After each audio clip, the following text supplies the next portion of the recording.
Oh, hello. Hello, good afternoon, everybody. Welcome to this meeting of the Health and Wellbeing Board. My name is Steve Robinson. This is probably the only time I'm going to remember my name. I'm portfolio holder for adult social care, also lead member for Communities for All, and a few other bits and pieces as well. You're all incredibly welcome. Can we go around the table, because there are some new faces, I think, that'd be useful just to remind ourselves who they are. So Sarah, can we start with you and just work our way around? Yeah, sure. Hi, everybody. I'm Sarah Howard. I'm Deputy Director of Modernisation in Place at NHS Dorset. I'm here today on behalf of Patricia Miller and David Freeman. I'm sure most people are aware that Patricia actually left us formally at the end of last week. David couldn't be here today, so you have me.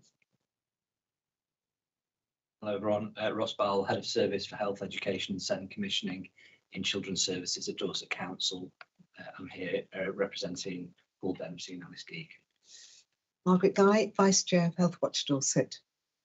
Hello, I'm Sarah Sewell. I'm Head of Service for Commissioning for Older People at Dorset Council, and I'm here today to present 2 items around future care and the Best Care Fund. Hi, I'm Sue Evans. I'm Head of Service with Dorset Council, currently work stream lead on the Future Care Programme, Transfers of Care. So I'm here to present with Sarah about Future Care Programme. Thanks. Hi, I'm Jonathan Price. I'm the Exec Director for Adults, Health and Housing, Dorset Council. Me, you have met. I'm George Darren, the Clapton Health and Wellbeing Board. Hi, I'm Rohan Mongan, the Public Health Specialist Registrar in Public Health Intervention here in DC, and I'm presenting the Pharmaceutical Needs Assessment. I am Lee Robertson. I'm Senior Analyst at the Public Health Team in BCP Council. I'm here today with Royal Hampton for the Pharmaceutical Needs Assessment. Hello, good afternoon. Rachel Partridge, Deputy Director of Public Health. I'm Jane Horn. I'm Consultant in Public Health with Dorset Council 3 days a week. I'm also Clinical Lead for Health Inequalities for Dorset ICB 2 days a week, and I'm here in relation to the Pharmaceutical Needs Assessment. Good afternoon, I'm Jill Taylor. I'm the Cabinet Member for Housing and Health. I'm Sam Crowe. I'm the Director for Public Health and Prevention, and I'm just going to be with you briefly to introduce the agenda item on developing a health and wellbeing strategy. And I'm afraid I've got to go to another meeting where I've got another paper on the agenda. So I'll hand over to Rachel as my deputy from that point onwards. Hello, Cecilia Bufton. I'm currently independent chair of the Birth to Settled Adult. Here because I'm particularly interested in all things health and wellbeing. Thank you. Good afternoon, I'm Dave Thorpe. I'm the Thriving Communities Partnership Manager, here to jointly present on the Thriving Communities paper. Welcome all. Online, George, I can't see. Who do we have online? Online, we have Councillor Chris Kipax, Mark House, Paula Bennett, and that's it. Welcome to everybody. Today is going to be one of those meetings. It's going to be a good one, I hope and trust. You will have the opportunity to play Steve Bingo. You win a point every time I say I'm excited about something. Well, I'm not going to suggest a shot of anything because that would make the meeting very unprofessional very quickly. It is an exciting agenda, and we're going to start off firstly with apologies. We have apologies from Councillor Claire Sutton, Paul Dempsey, and the Dorset Police Representative, Chief Superintendent Stuart Devil. Thank you very much. Minutes of the last meeting that were circulated before the meeting. If any person has any just cause to let them speak now. We'll take that as accepted. Declarations of interest, other than related to the items that you're presenting. There are none. Public participation, there have been no questions, but there is one question from Councillor Carol Jones, which has been circulated prior to the meeting. It was also discussed at scrutiny on Monday. I don't believe I need to read it out. But Sarah, I wonder if you wanted to respond. Yeah, sure. So the question was in relation to a conference that Councillor Jones went to last week in Somerset, where she heard about a PCN, primary care network in the area, that was working with children and young people who were absent from school. And the question was, could we do something similar in Dorset? So I managed to get hold of the GP in Somerset, and she shared the presentation with me, and she'd be happy for us to follow up with a conversation. But I also reached out to our primary care network colleagues, and in actual fact, I was really pleasantly surprised to hear that there's an awful lot of work going on, particularly from a social prescribing perspective. So children and young people social prescribers going into schools, supporting children and young people. And that's happening in a number of PCN areas. They aren't necessarily focusing on those young people that are absent. However, those kids that are kind of in and out of school, they are focusing on. But I think it's something we can absolutely pick up in terms of a follow-up conversation, both in terms of hearing more from what's going on, but also pulling a few willing people around the table to have a conversation about how we might develop something similar. Any questions or thoughts? I think your support is really appreciated and is a good example of cross working. So thank you very much. No further council questions, no urgent items. We are to note the work programme for the coming period, which I assume, Sam, will be subject to potential change depending on what the strategy will be, but it provides a framework moving forwards. Which brings us to Sam. Do you want to talk about developing a health and wellbeing strategy? Yeah, thank you very much, Chair. And thank you, committee, for allowing us to shuffle the agenda today. I'll take it that the paper's been largely read, but I'll perhaps just re-emphasise and reiterate a few points.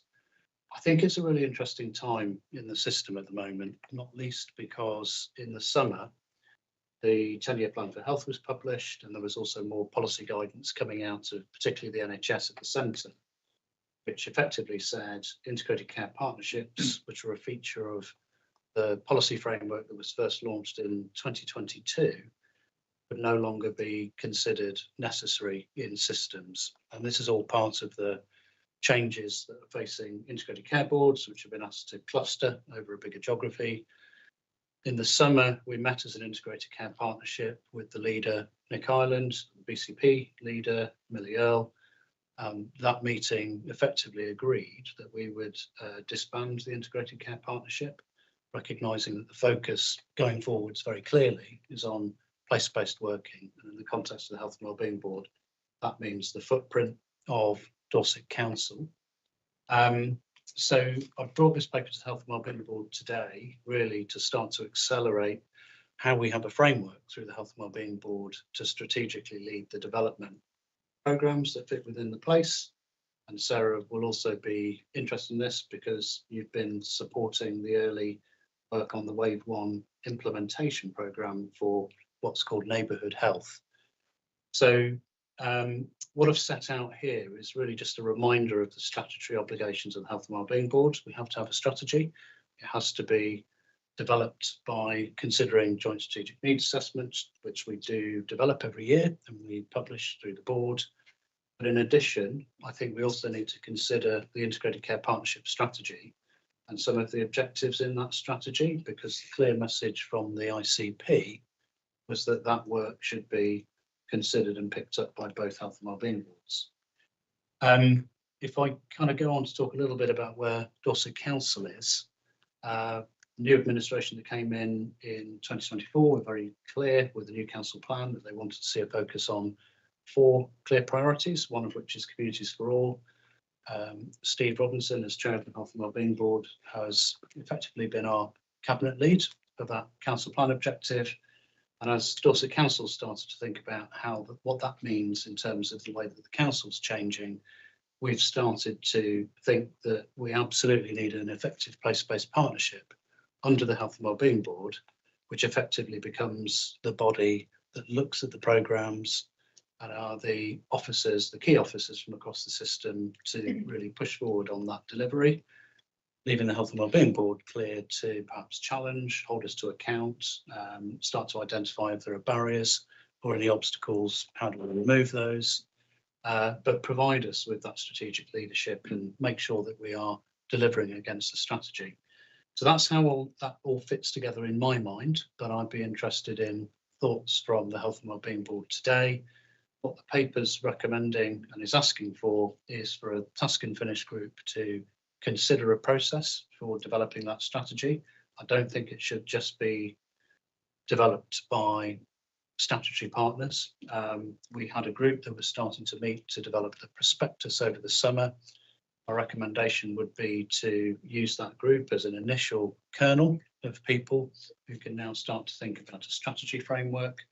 And we also need to consider and agree which are the priority programmes that would sit under the place-based partnership. The final piece of work that needs to be done is an outcomes framework. So along with the strategy, we need to have a very clear way of measuring what we think that we're hoping to achieve, which is the main way that the board will be assessing and assuring on progress against those metrics. Some of them will be short term, some of them will absolutely be longer term outcomes.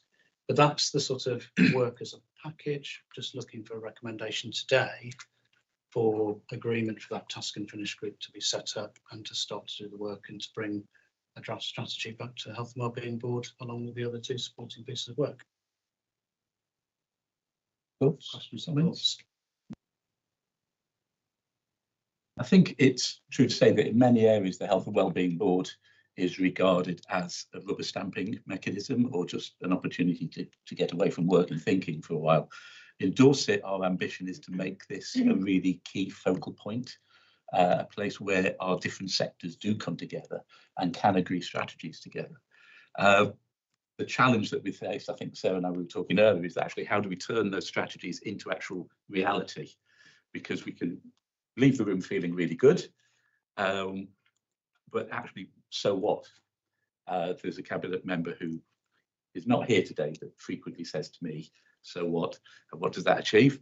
And there's a good point to make. So I would personally endorse that approach of bringing together the different sectors. I think there's good opportunity. John? Yeah, very happy to second. I mean, I think this is clear. I think it's really clear. Something actually, some of the things that have gone in and around it and from a policy perspective mean that it's a much cleaner sort of approach for the Dorset Council footprint. Health and Wellbeing Board is very central to that, and actually we've removed some of the perhaps different routes that could have sat alongside it, which weren't always that helpful. So I think having the energy here and the expertise is really important. We're really happy to second. Celia? Again, having obviously been involved with the ICP, the areas that I've recommend that we consider is making sure we're continuing contact with businesses, the skills development with universities, voluntary sector, that they are engaged in this work. I think they work that the universities and the local skills teams brought to the ICP, I think, value. And I think if you're talking, absolutely should be.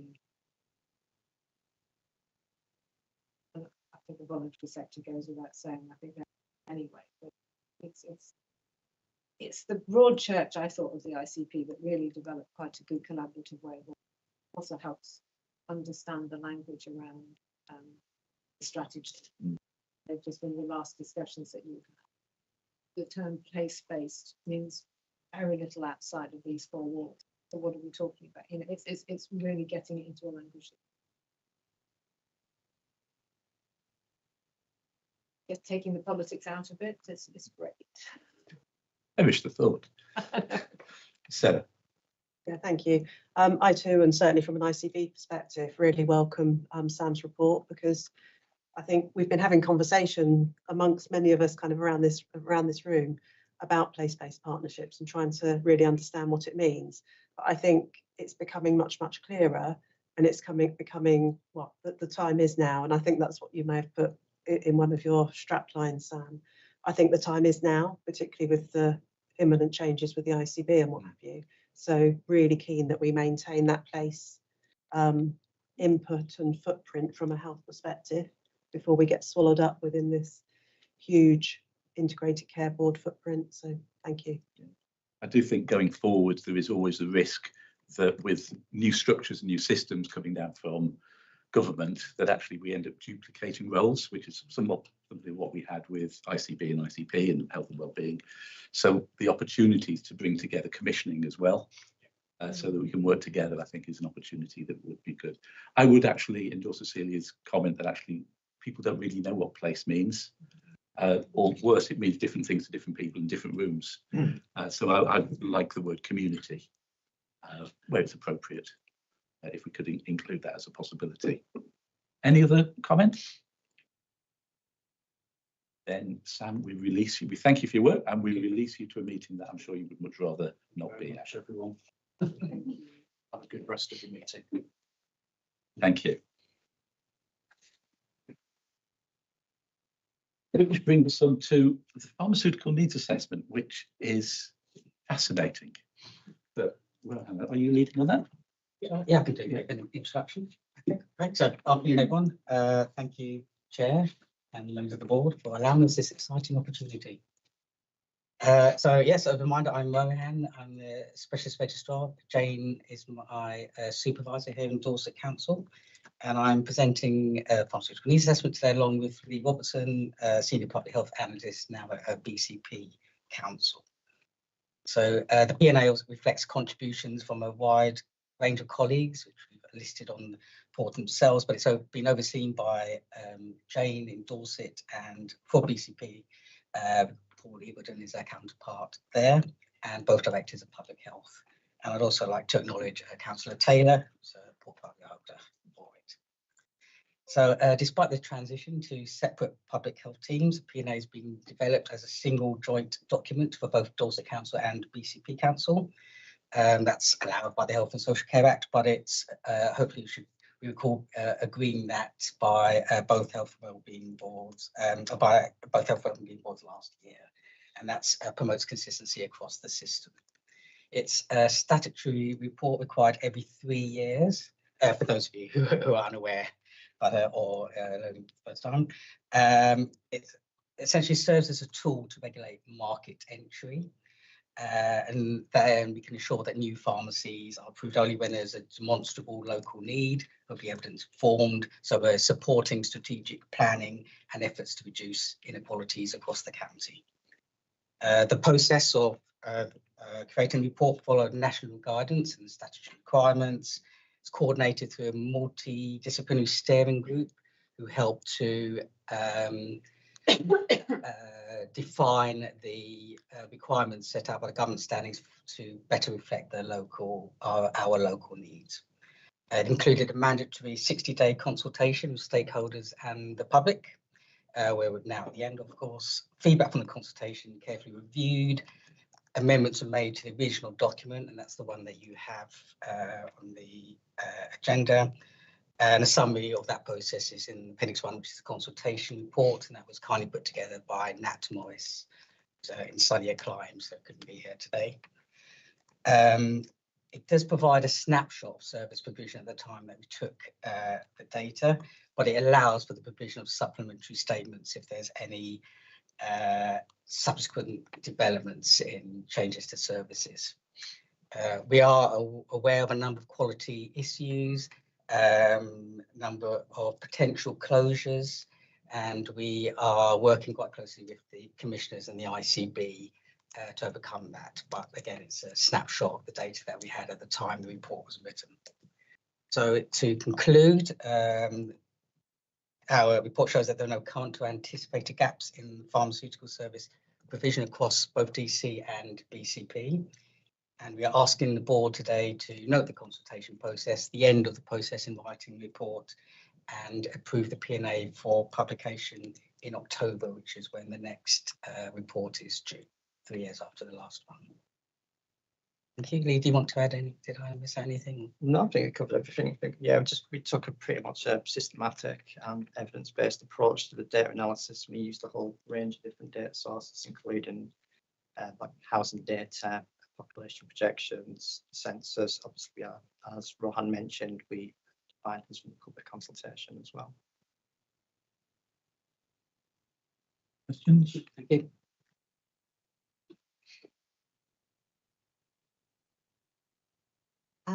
Margaret Guy from Health Watch Dorset. I did make some comments, and I'm because of when it's going to be published in October, some of my comments related to the fact, presumably, of when it was written. So it was talking about Public Health Dorset in the future splitting, and it doesn't talk about the ICBs forming a cluster with our neighbouring ICBs. So it felt as if it was out of date before it was even published. But I had a look at the version that's come round to us today, and it didn't seem as if those amendments had been made. Apologies. If you want to give them to us again, I thought we had gone through, but double check on that. So it still talks about, the public health being split. It will in April in the future. I mean, now it reflects the length of time it's taking you to actually. It is one of those tricky things, and I think the other thing, Rohan mentioned about the quality issues. We are aware of a number of quality issues which could impact on how the pharmacy landscape looks in the future, but obviously we can't include those in the PNA because they haven't happened yet. But we know that there is, and it is, I think we talked about last time. Last time we had been notified of closures, and so we were just waiting for who knew that they were happening. Well, that was an easier thing to say because you could actually write in the pharmaceutical needs assessment when these close, they will or won't create a gap. Whereas at the moment, we are only postulating that potential closures are going to happen, so we can't improve pharmaceutical needs assessment and make any comment on any gap or not. So it's really tricky, and we're aware that there is a high risk that it may be out of date very quickly after it's published. In a similar issue was in relation to housing and housing planning applications, etc. And obviously you have to pick a date. Yes, as to what we know for certain is going ahead.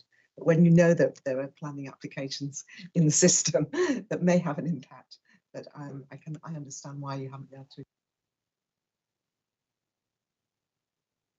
Can I ask for some advice?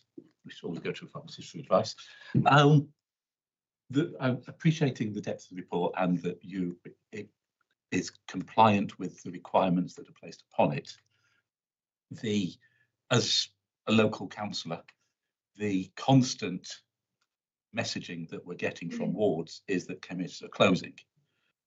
Even last week, places are closing or merging, and that the cry from communities is that there are just not enough.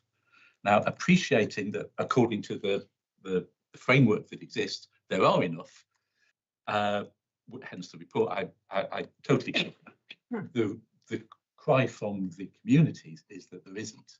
And how do we go about addressing that, and how do we include that within our messaging? Because without you coming under fire for saying everything is fine, when actually it could meet some resistance within that. Yeah. Sorry. So I just got said that what greatly informed the report as well, was very useful to us, was the Health Rush study, and that's almost it's almost an addendum to the actual report. So I do. So I think we do. So I think that's a good starting point, is understanding the community, right, and to understand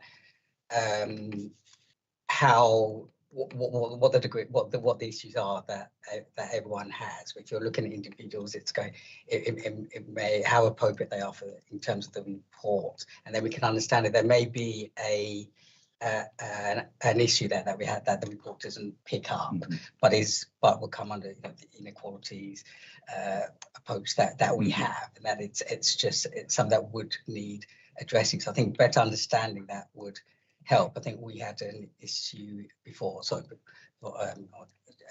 where we had a number of groups who had a number of pharmacies, quite a few in the area, more than everyone else. One of those closed, and there's a bit more of a disruption to their normal everyday life, but it was reasonable by comparison. So that may be an issue, but we need to understand it if that is. So I think the first thing is actually understanding the issue, and the second is that we may need to bring it up, but in a separate approach from the report. Yes, so the report is obviously just saying what the services and are, to be produced for compliance purposes, but issues like to be within 20 minutes of a pharmacy by car, when actually the people who were most in need of a pharmacy might not have access to a car, particularly in rural areas. And you can, in 20 minutes in a car, you can get 20 miles. So it's the questioning of actually the reality of everyday life, as opposed to compliant with guidance, is that sort of how do we make life better for the people in our communities? I think the other issue is that the PNA was developed, the legislation around the PNA was developed in a very different market context, where they were actually trying to protect the NHS from so many pharmacies entering the market that it was slightly ridiculous. So, and of course now what we've got is a very fragile market, and people, you know, even where there is a gap, there isn't anybody that you can find to fill the gap. You know, in other geographical areas, that's the place that they find themselves in, and we've seen a number of closures because of that fragility of the market. And also, there's particularly in the rural areas, there's a pharmacy workforce issue as well. So we have a lack of pharmacists. So there is work going on within the ICB to address that.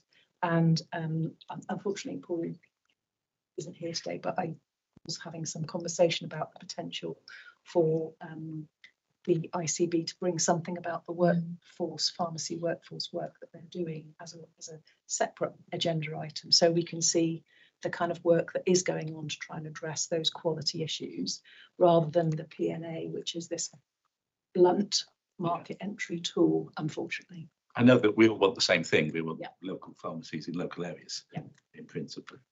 But it's just how we see that, how we stitch that together. So.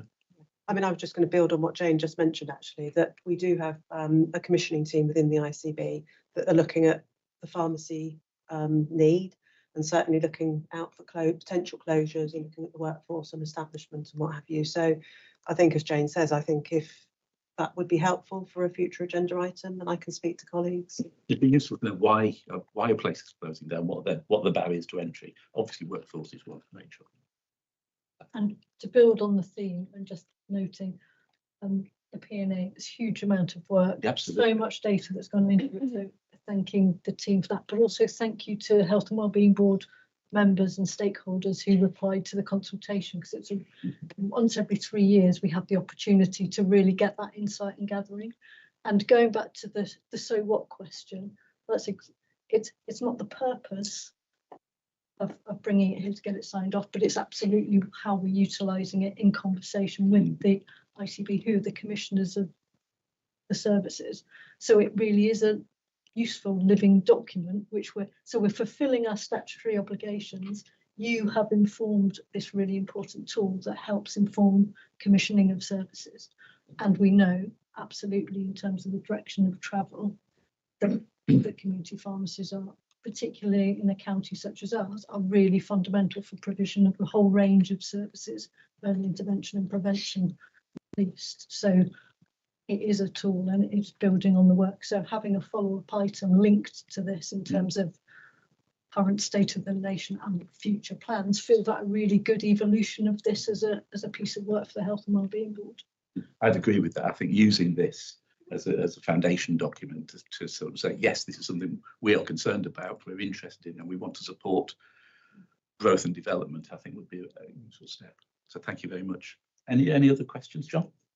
I mean, just building on that, I think obviously sort of understanding what needs to be in place, what is in place, but then what the challenges are moving forward for the market conditions. And if that paper does come back, going back to that point about wellbeing strategy, what can we do at place? Because, you know, as the organisations around the table, we have a lot of opportunity to change that in terms of assets and, you know, how we encourage business into different areas, how we support our communities for all. So I think that there's probably quite a bit we could do joining up on this in the commissioning space. I agree. I mean, the 20 minutes stood out to me as well, because I mean, I didn't read the whole of this, I must admit. It's the most comprehensive report. I've struggled with some of it, but it really does highlight, there's a point in here which I've just found no location is more than 20 minutes drive from a pharmacy during the weekday, during the day. And I think, again, we talk about prevention and, we talk about the opportunity to stop people having to overuse A&E, which is the only thing that's open 24/7 for most people.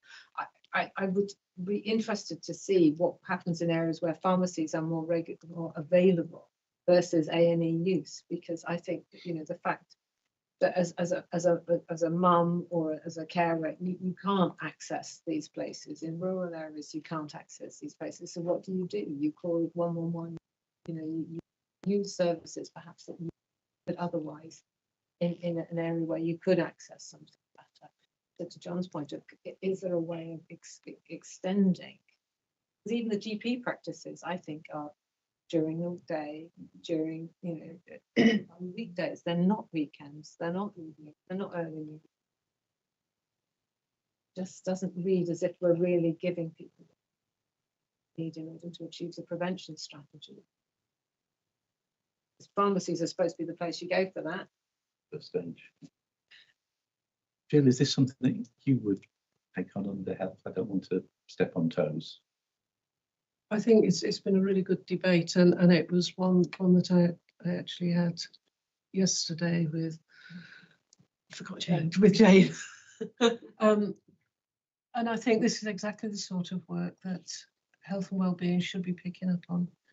It's sort of a scrutiny, but it's an opportunity for us to have a deeper dive into a topic that causes a lot of residents to come to us. And reading this document, which it's a statutory document, it is what it is. It's of limited use for the public, because they see this, if they read this, it's a case of everything in the garden is wonderful. And we need to, as a committee, take this up and dig a bit deeper into it. And just see whether there's anything we can do as a group to make suggestions to take this forward, to do something about it. So, yeah, I very much welcome the debate that we've had and very much endorse it. Thank you all very much indeed. Thank you. Sorry, could I just thank all the officers and the people who've been involved in all your work. Very much appreciated. Proposed and second. Oh, we need a proposer and seconder. Agree, subject to the recommend amendments. John's proposing. Jill can second. So it is agreed subject to amendments. And that Margaret. Yes. Yes, thank you. Oh, thank you very much. All none against. All fine. Thank you very much. Okay, future care is exciting. Sorry, there I said it. Thank you. Thank you so much for coming in. Can we have an update? So, because of things that are going on at the moment, this was slightly delayed. So apologies for the paper for this come out as quickly. That's a shame. But what is in there is really so. Yeah, sure. So obviously you've been receiving regular updates on the programme. Future Care is a transformation programme for urgent and emergency care, launched in 2025 with the aim of improving health outcomes for people in Dorset, whilst also delivering £28 million of benefits by 2027-28.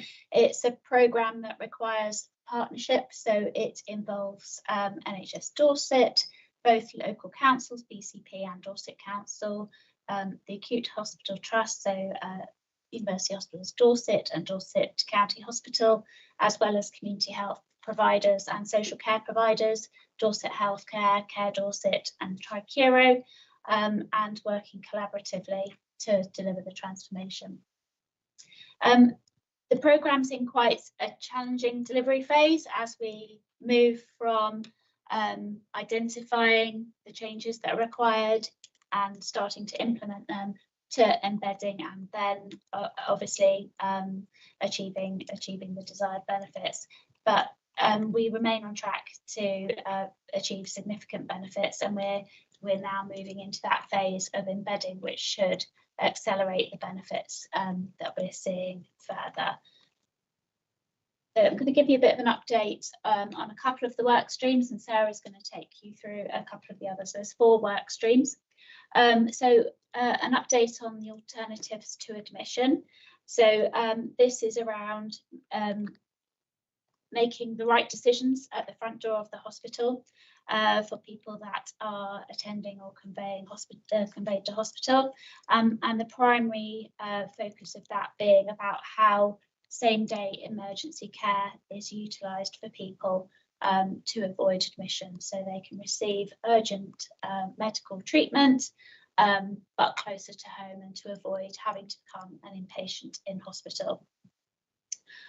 So in terms of some of the progress, just to keep you up to date on that, there's been some implementation of that at Dorset County Hospital, and that has resulted in some really good wins around the number of people that are supported by same-day emergency care. So they saw an increase of 50 people a week, and they are actually ahead of target. So that brought their total. Previously they were supporting about 100, it's brought it up to 150, and work continues on that. And the focus now is also moving on to community services and community support that can also enable people to receive that care closer to home. So work with Dorset Healthcare is starting at the moment around how we can provide that kind of hospital at home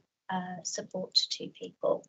So some really positive early work going on in that work stream.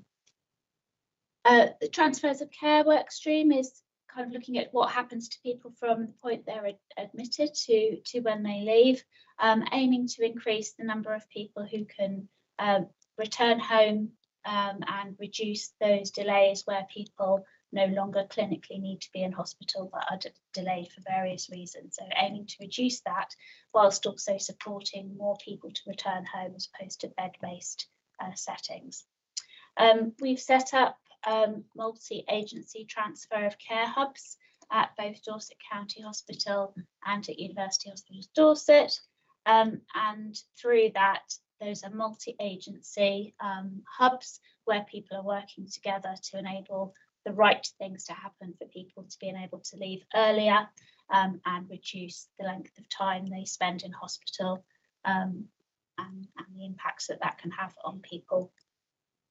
So at DCH, until the end of June, there were some really good results, and we decreased the average hospital stay from 9.1 days to 7.4 days, which meant that more people were returning home quicker and also improving that bed availability for people that clinically need to go into hospital.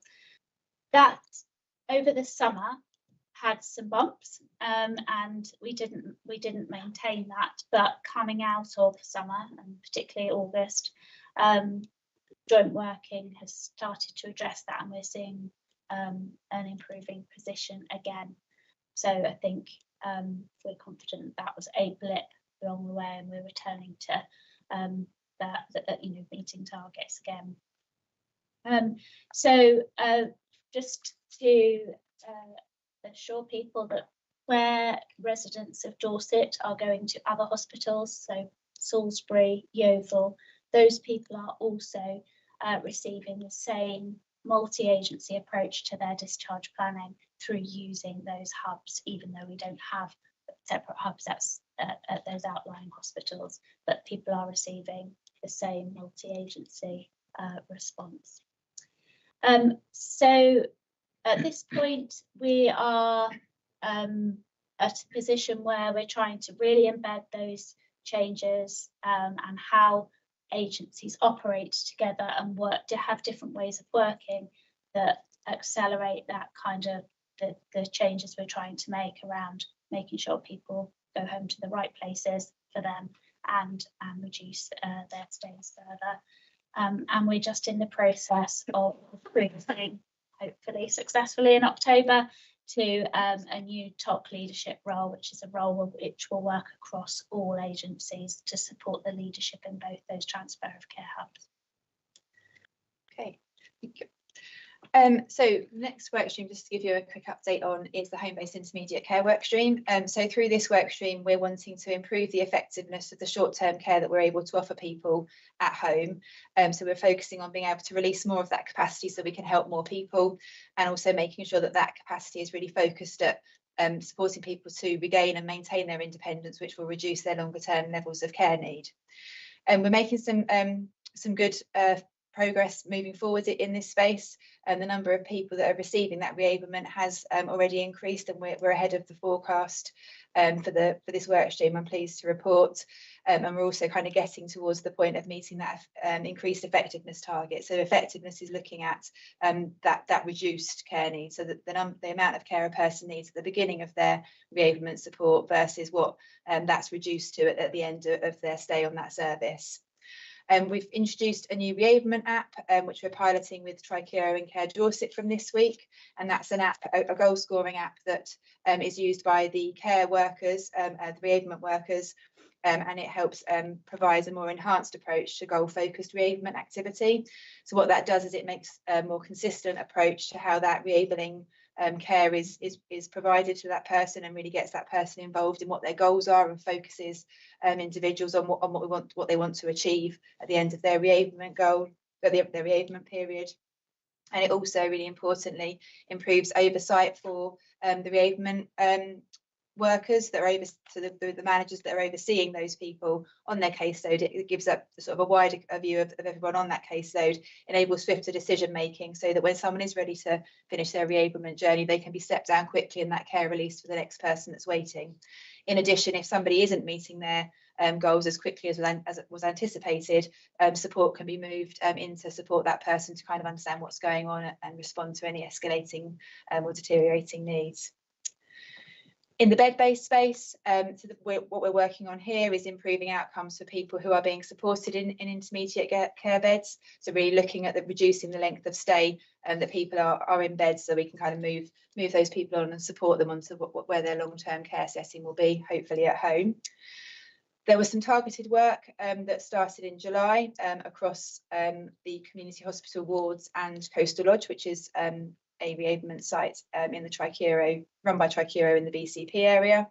There's some significant improvements, we're pleased to report, in that space, with reducing average length of stay overall by about 4 days. Where we've got work yet to start in some other areas of those beds, there are still some challenges with that length of stay, but we'll be looking at how we can kind of address that in the weeks going forward. We're just getting to the point in the bed-based intermediate care workstream of starting to look ahead to what those future needs are in this space. So understanding what the types and the numbers of intermediate care beds are needed going forward.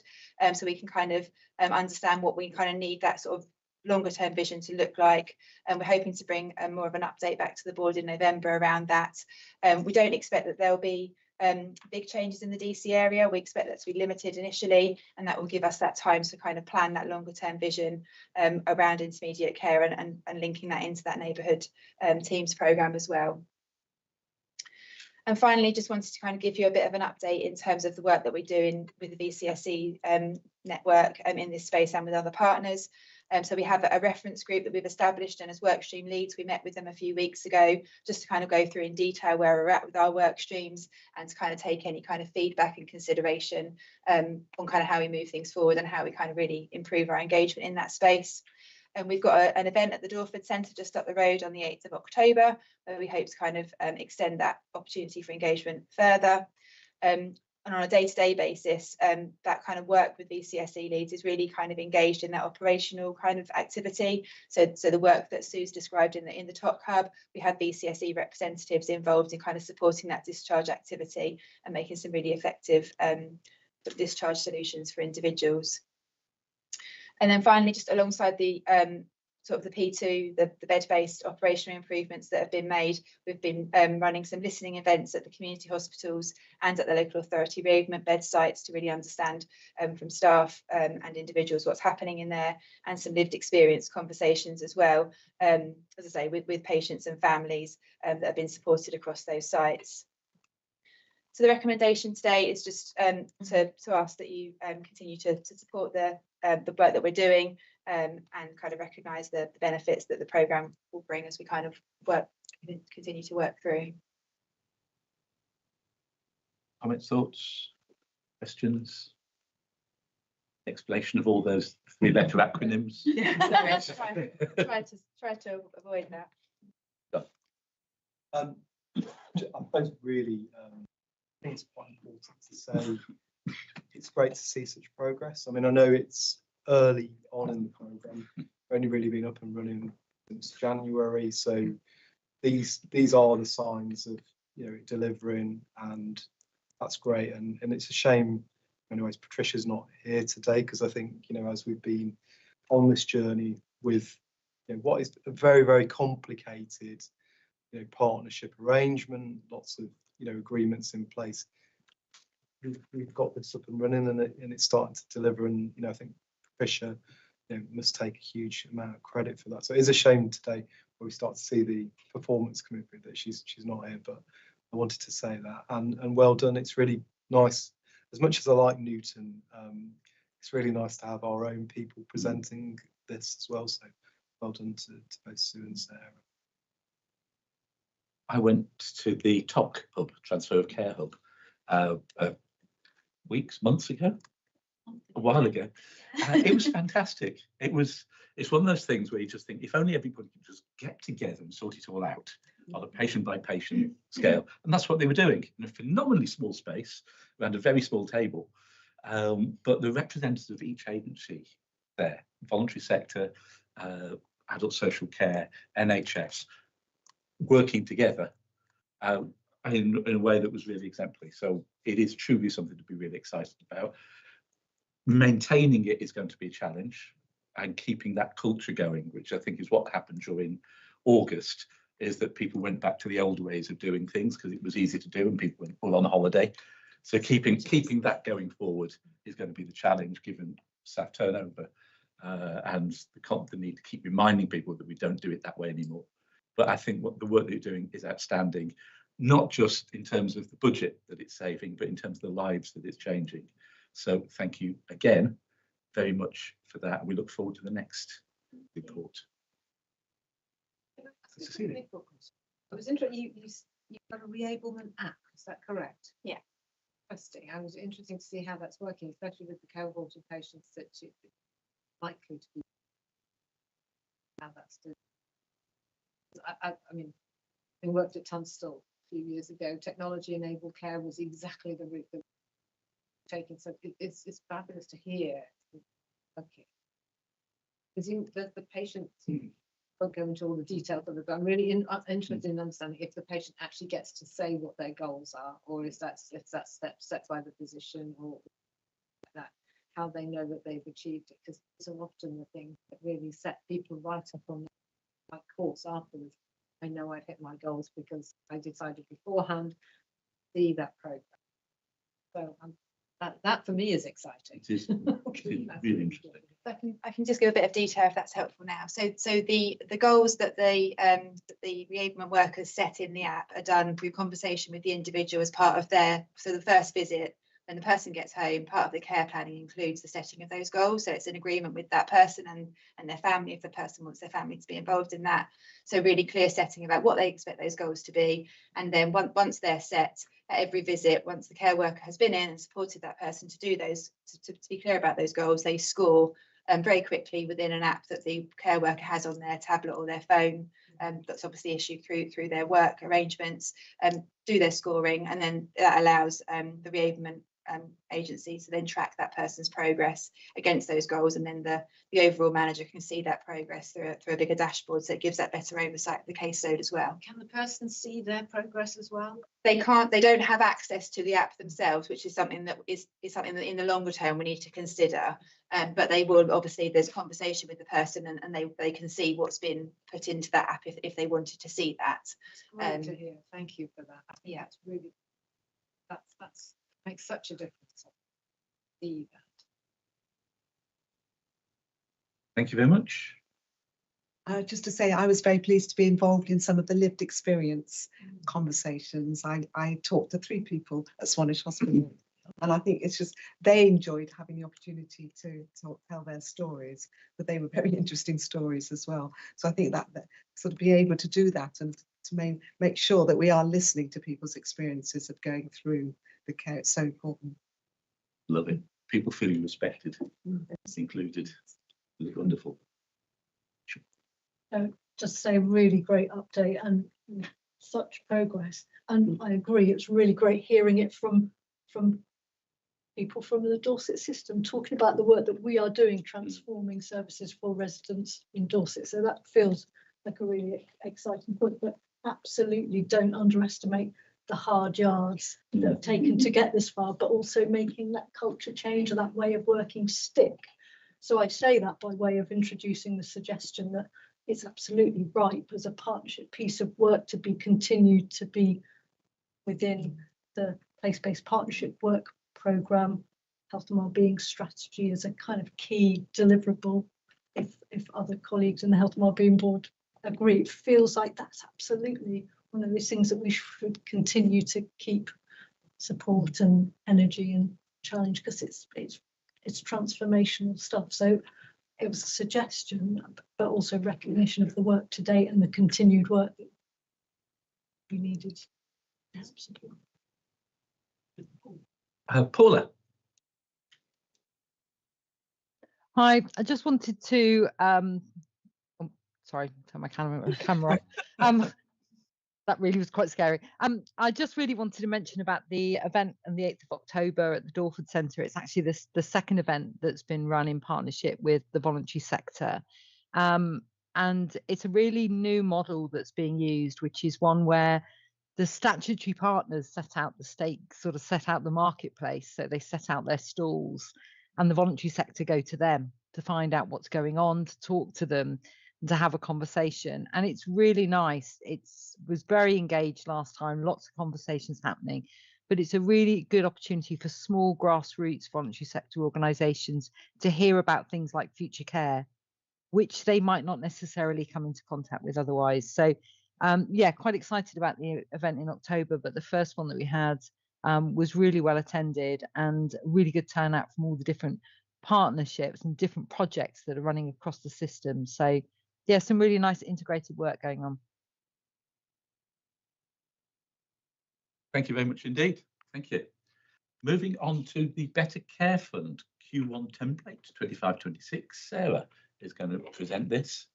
There's a lot of work that goes into, well, as everything that we've seen today, a lot of work goes into this, but it is a phenomenally useful instrument for effecting change in people's lives.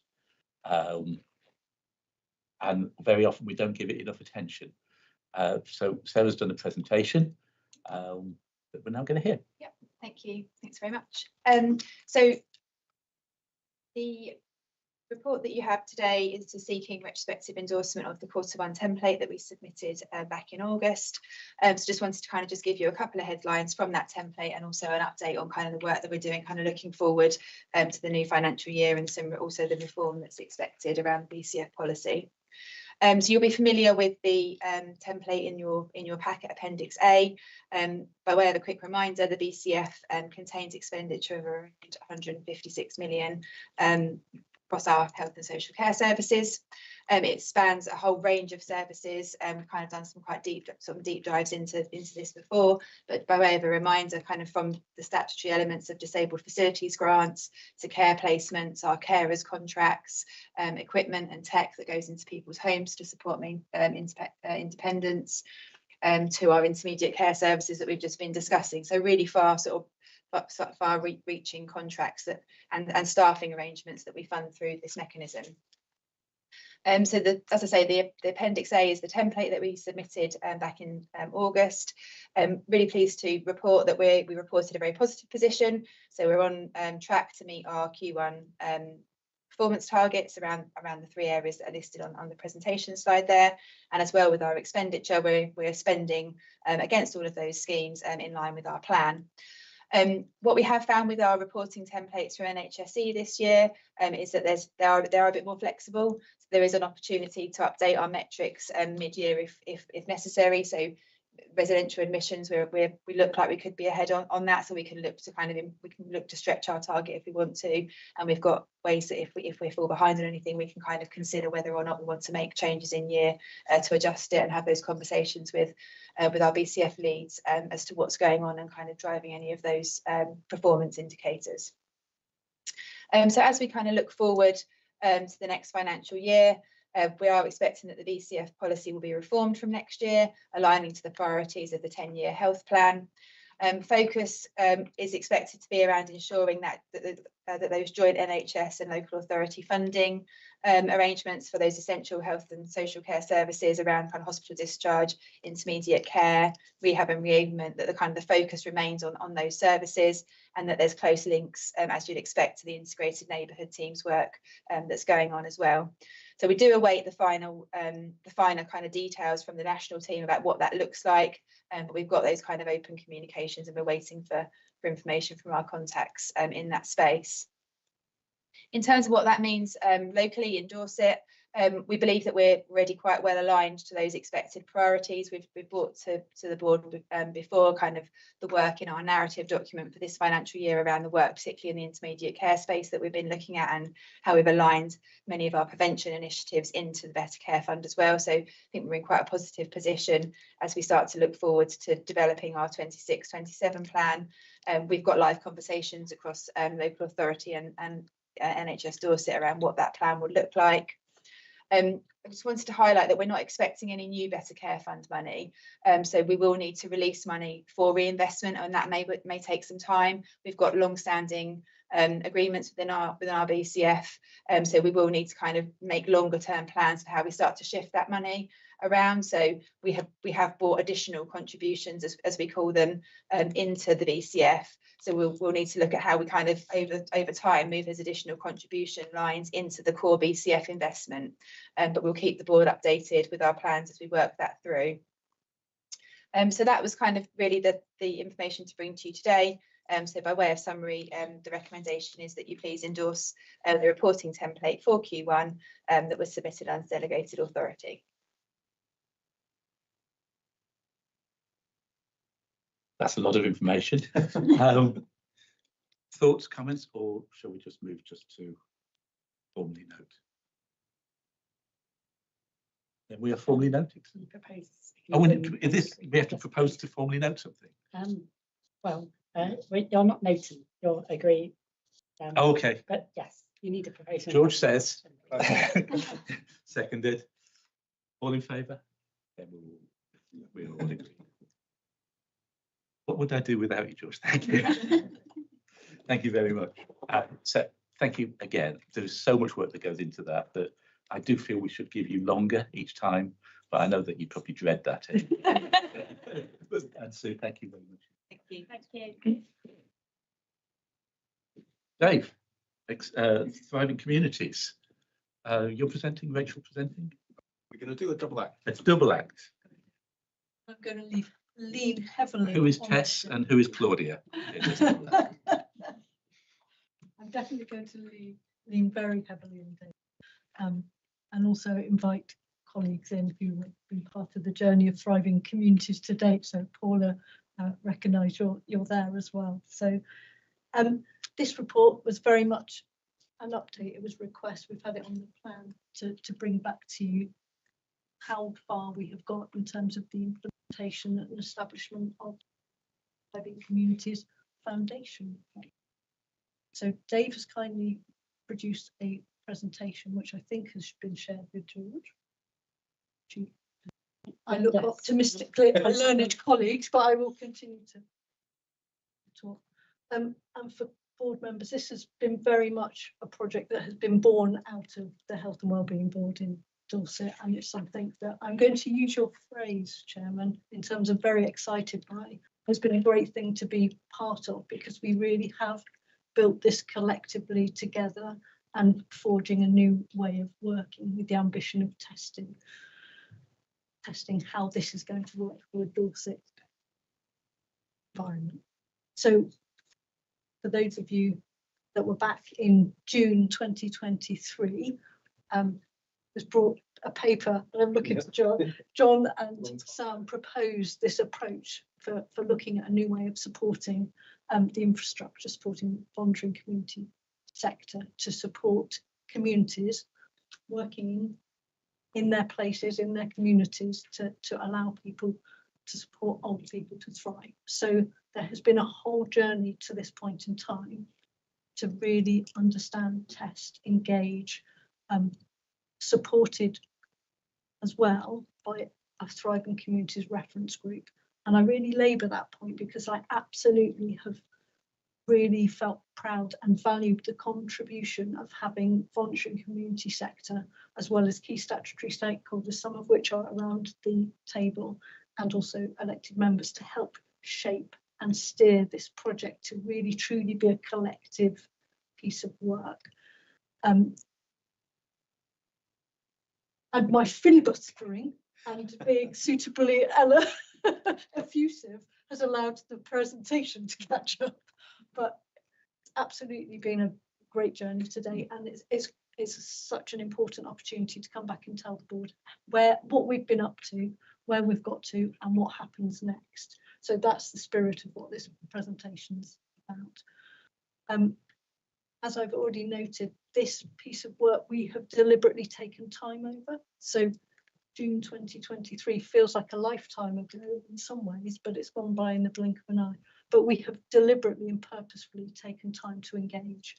So we did the research, I say we, there was a lot of we, when actually I mean Dave and colleagues, looking at the national evidence, international evidence, to really explore what opportunities there are, what's been done elsewhere, what could we test and learn.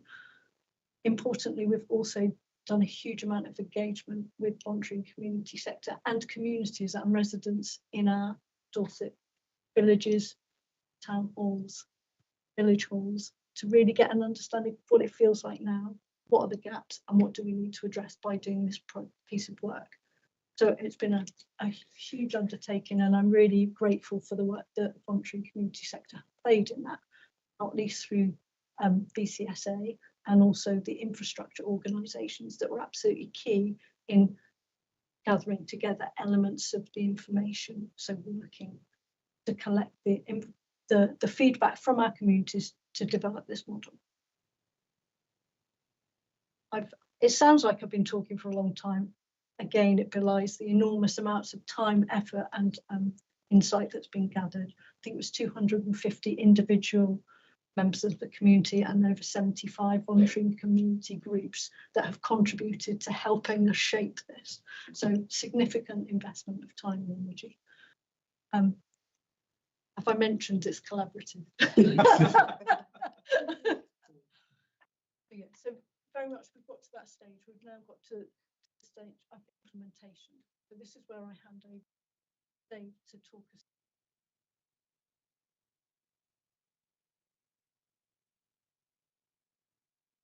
Actually, we've put up this slide just to reflect some of the comments that we received from home. So the vast majority of these comments, if you can read them, are from volunteers we spoke to, expressing concern, expressing hope, making the engagement real. So just to reinforce that research and engagement, we were, as a result of the methodology we used, which was jointly developed with the reference group and with the voluntary and community sector, we were invited to the South West Public Health Scientific Conference to talk about the methodology and to present this. So that was a pleasure. And yeah, it did take a bit of time, but the information we got was phenomenal. If we can go on to the next slide, please, George. So not only did we design this based on feedback from the voluntary sector, it was also designed based on evidence nationally. But most importantly for me, what they told us, what the voluntary and community sector told us, we have responded to in every aspect. So it is, they told us and we did in action, which is really helpful when it comes to the model that we have now gone ahead with. It is work in progress. It is a model that is being tested, but we have high levels of confidence that this is going to work because we've seen similar models working elsewhere in the evidence gathering.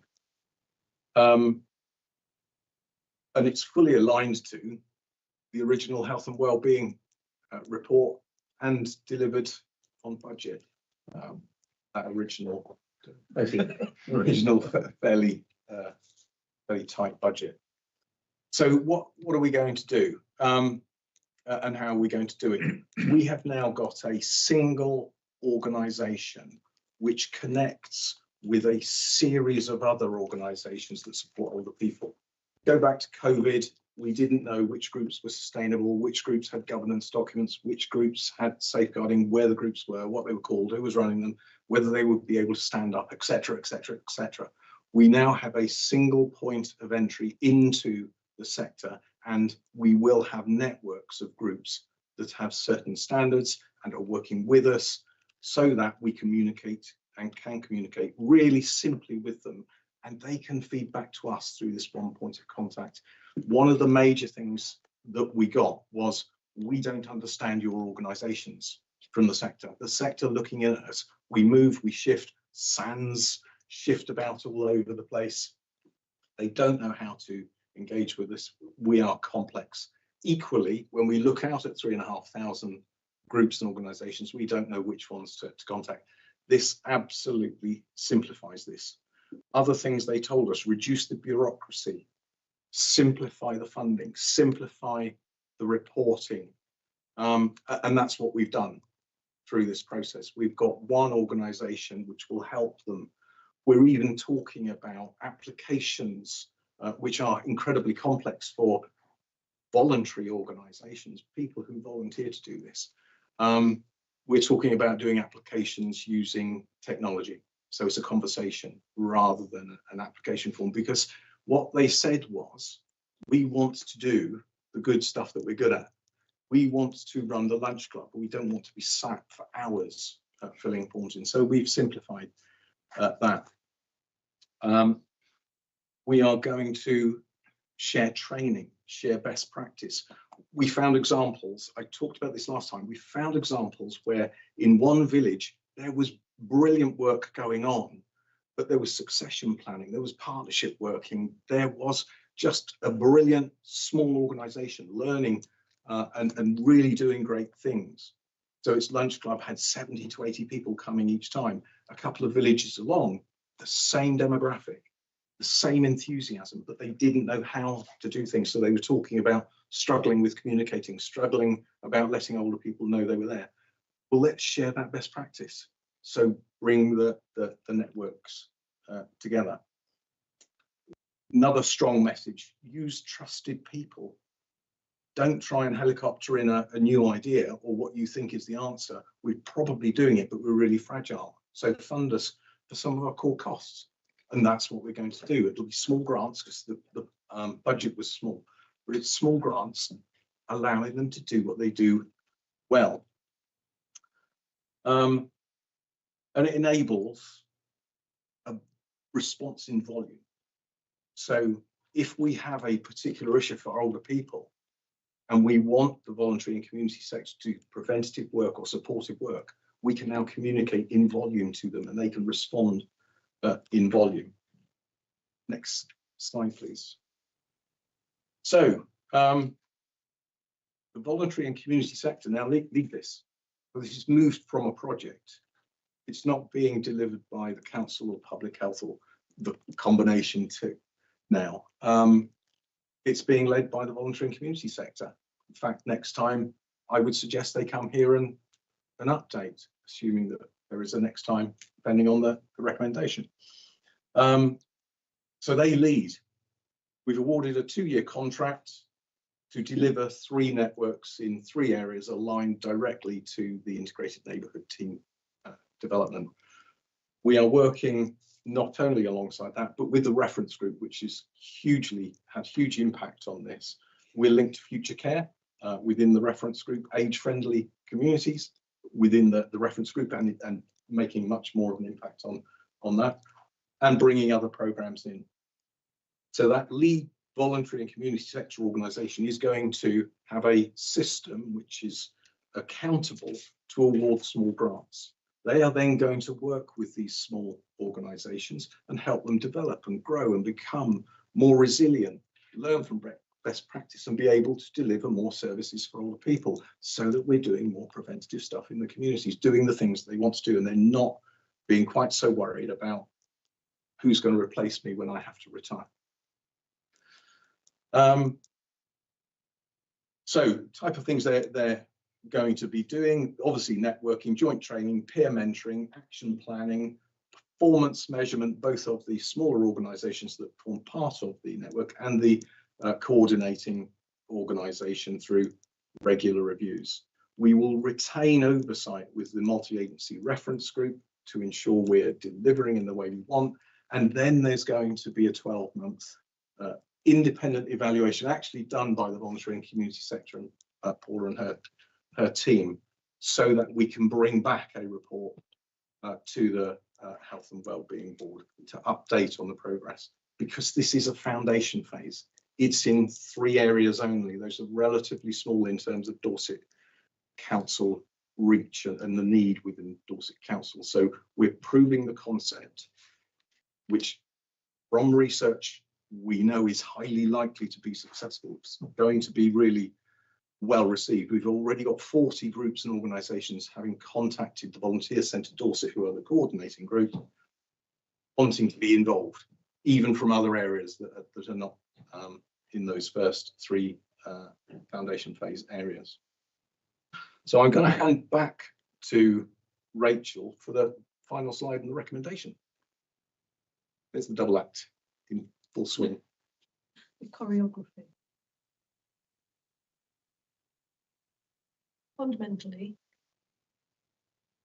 it's been a great opportunity to bring the board back up to where we are, and the fact that we've now launched Thriving Communities Network, deliberately tied it, and just to amplify the fact, because we've had a reference group with representation from a range of statutory partners and also the voluntary community sector, we have purposefully selected those 3 areas for the proof of concept as well, in order for it to be supported with a whole range of other pieces of work that are going on at the same time. So we've already mentioned the integrated neighbourhood teams development, and neighbourhood health implementation might also feature future care, also the opportunities work. So we're really trying to amplify the use of it. I think the points have been made. What we're bringing here is a recommendation that you receive the report of the evaluation, so allow Volunteer Centre Dorset to do the work that they are now underway doing, with input from the Thriving Communities Reference Group as oversight, but come back in a year's time and hear around the independent evaluation which is being carried out. For the continuation of, does it work here in Dorset? What have we shown? What have we learned? And bring that combination of quantitative and qualitative feedback to allow us to make an informed decision at that point in time as to whether this is the approach that we want to take as a Dorset system. So I am signalling that now. We started off with a foundation phase with relatively modest budget. But if we're going to do it at scale, if it's proven, then we need to be having a much more serious conversation. Maybe a new place-based partnership board with oversight from the Health and Wellbeing Board as to contributions. Questions, thoughts?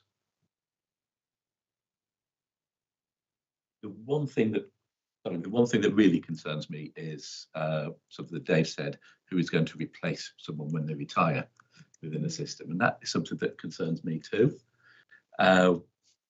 Dave, aware that your time with the project might be coming to an end, but if it is, I just want to thank you very, very much for the way that you have developed this and grown it and turned it into what is effectively a step change in the way that a council works with communities and with charities and with other agencies. It has been, but it has the potential even more so to be significant in our working as a council. So I just want to thank you for that, in the hope that you don't retire. John, were you about to say something? I think Paula's hand's gone up. Paula.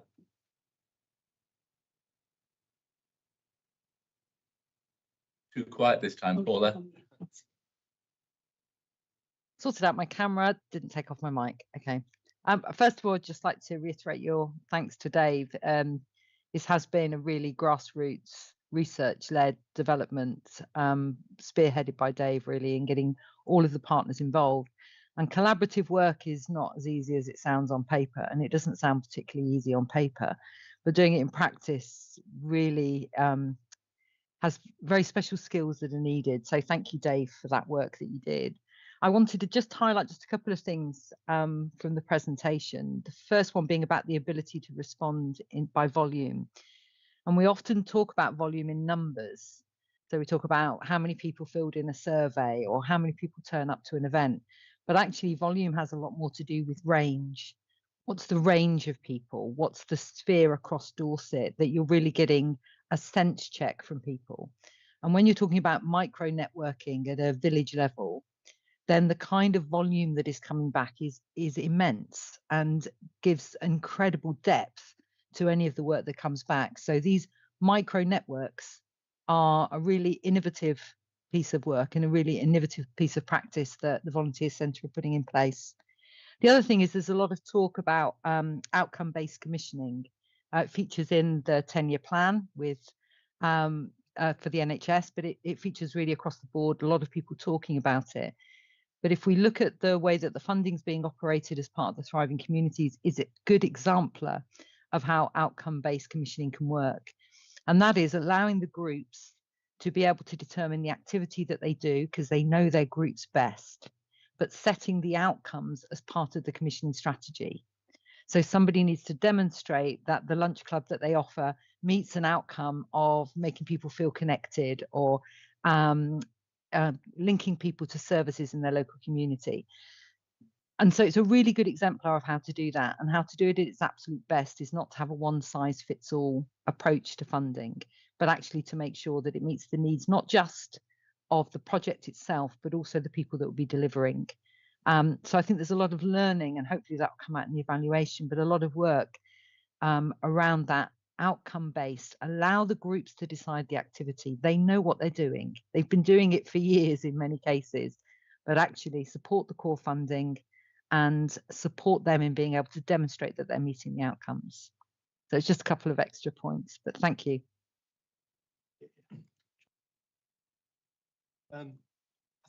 Just wanted to say, I mean, amazing piece of work. I think when you write a visioning document and sort of you put it down on paper and it's in your head, and this team turning that into reality is really to be applauded. It places us very well for the future. You know, the strength of such a broad range of the voluntary community sector running their own sector with you know, their own asks and ideas is exactly where you want to get to. So it is a massive piece of progress in a short period of time, really. But it allows us to do things in the future that we couldn't have done, and other places have taken that step forward. So I think it's an amazing piece of work, really should be applauded. And just to echo Dave, well done as well. Yeah, thank you. I've got a very biased view because I was part of the reference group as well. So it's been a pleasure working with Dave and Rachel and others, Steve, within the reference group over the last few months. And I think just building on what Paula just mentioned, I think we spend an awful lot of time kind of trying to digest these big plans like the 10-year health plan that's just come through and that kind of thing. And this is exactly what it talks about.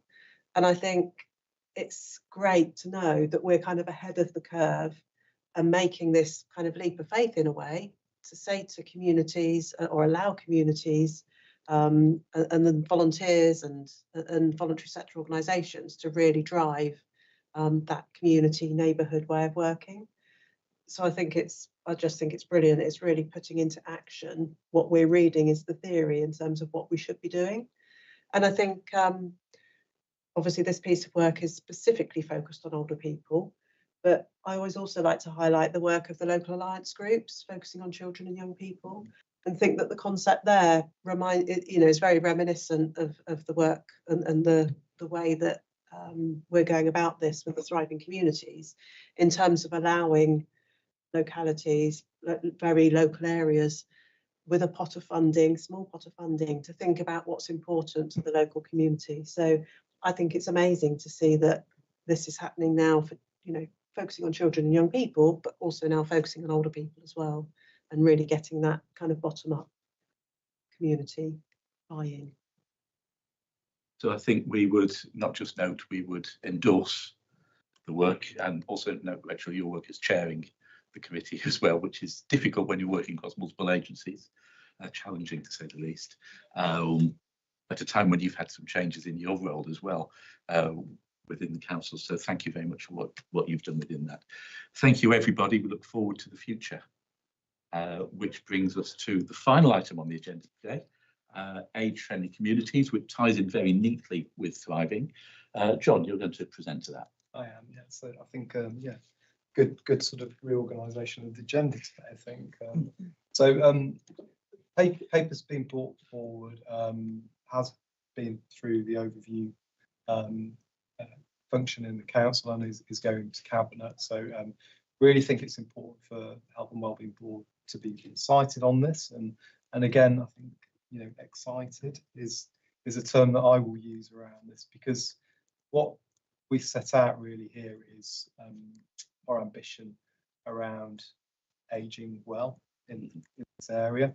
And I can actually say it's across the county, because BCP Council are already there. So sometimes the county word can't be used, but in this case it can be. So really, really positive, built on so much of what we've talked about today, and a collaborative approach, not only with our communities, but also our towns and parishes as well.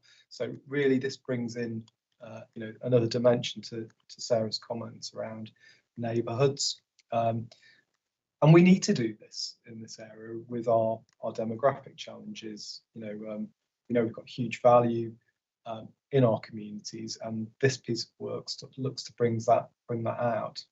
In essence, we're looking to deliver across the 8 domains from the World Health Organization: outdoor spaces, building, transportation, housing, social participation, respect, social inclusion, civic participation and employment, community communication and information, and community support and health services. So the recommendation really in front of you is to support and endorse our application, which we might want to come on to in a minute, to the World Health Organization to become an age-friendly accredited area, to support the integration of age-friendly principles into our health, care and community-wide planning, and to promote collaboration through delivery in partnership with our voluntary community sector. So reports being circulated in advance. Happy to take any questions.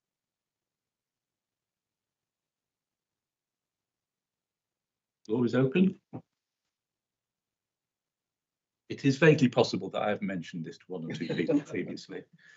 It is, along with thriving communities, one of the hobby horses that I've been riding for the past year or so. So I'm a bit in favour of it, it must be said. But this is actually transformational in the way that we're going to be working across directorates, breaking out of silos as a council, but also as networks of providers within communities. Cecilia, did you have your hand up? Again, there is a section in here which is about employment, which is, again, you would imagine is an area close to my heart. This is one of the best ways to actually encourage more wider participation. Yes, through volunteering, and that should be seen as important. But there's a lot of individuals out there who just need some support back into the workplace. And I know you're doing that's isn't it? Linking it to the lifelong learning, linking it to, you know, again, further skills development. And really good to see that included. Important to bless you. Struggle with you know, with hiring older people, and older people often feel that they don't necessarily have the digital skills, the technology skills, but they've got masses of other stuff that need to be able to help. I'm really pleased to see that in here. In many ways, for me, this is a step beyond equality to equity for people of all ages. And that is something that actually I have an emotional response to. So be prepared to hear some more in the coming months and years. So do we need a proposal? We don't know. We're fine with that. Thank you, everybody. That brings us to the end of our agenda. No urgent, immediate, exempt business. One final thing. It was mentioned at the start of the meeting that the Vice Chair, Patricia Miller, has retired. So I think it's just worth noting her input and an appreciation for her support over the last few years, particularly at the time of turmoil for her and the organisation that she's been leading. So just on behalf of the board, I'd like to express our appreciation to Patricia and best wishes for the future. Thank you, everybody, for coming. Wish you a very good rest of the afternoon and an evening off.